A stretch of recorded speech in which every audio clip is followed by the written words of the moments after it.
Vilniaus Minties gimnazijos 3 B klasės mokinių Giedriaus Medzevičiaus ir Petro Blaževičiaus trumpametražis filmas Raketos, raketiniai lėktuvai.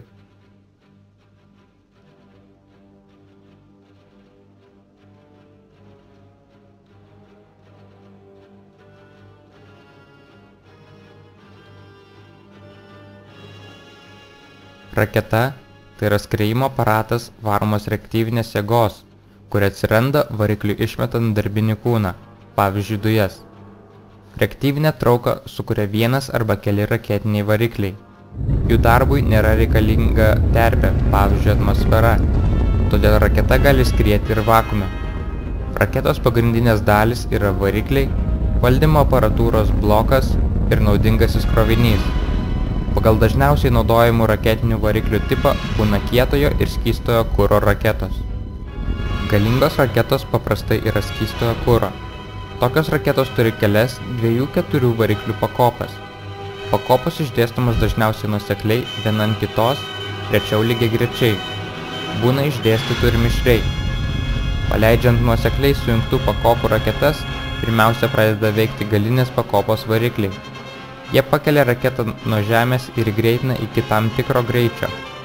Kai išdega pirmos pakopos kuras, jie atskiriama, veikti pradeda antroji, paprastai mažesnės galios už pirmąją, po to trečioji, o po jos ketvirtoji.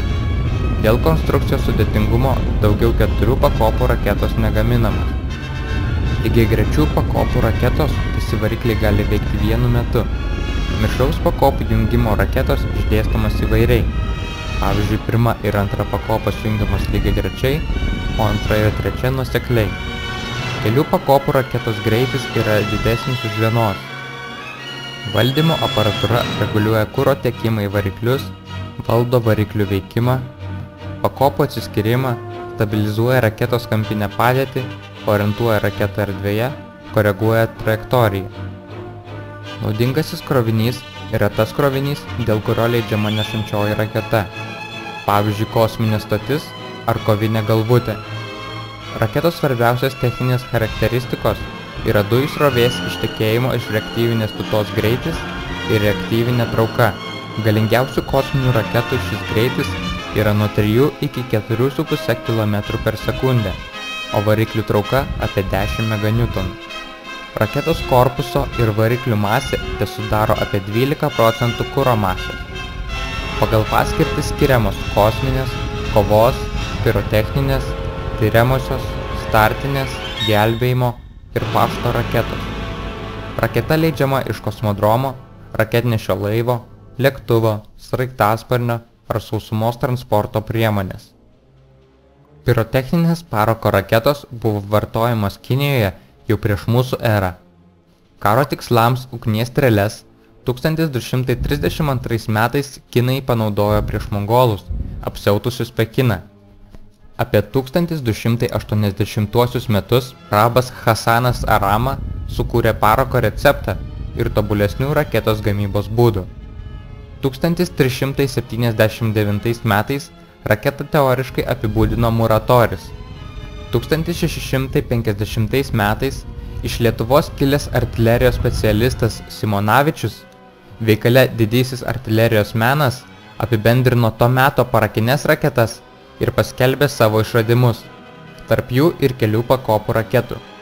XIX amžiaus pradžioje generolas Kongryvas raketas patobulino ir panaudojo kovai Indijoje ir Europoje.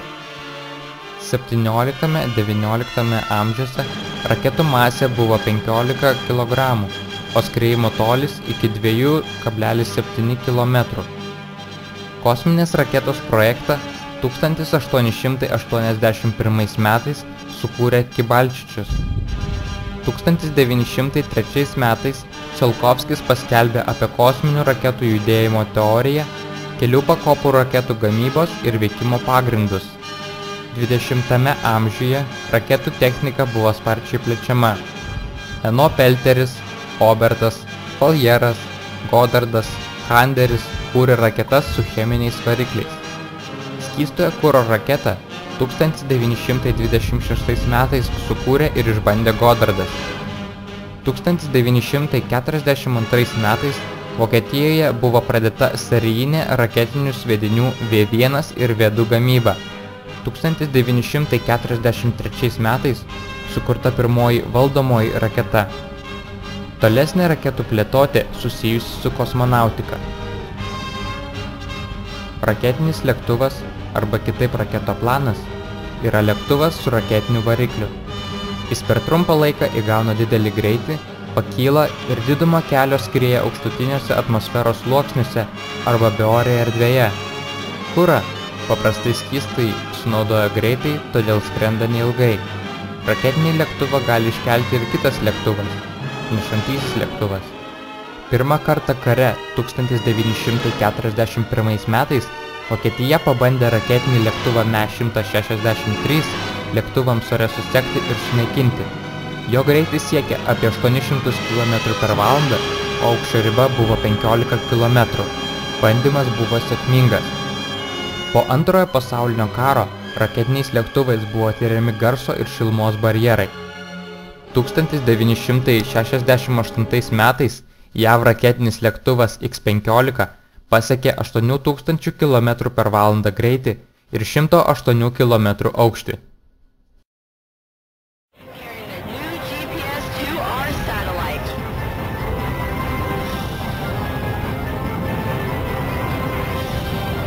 Then, just seconds into the mission, an explosion rocks the cave.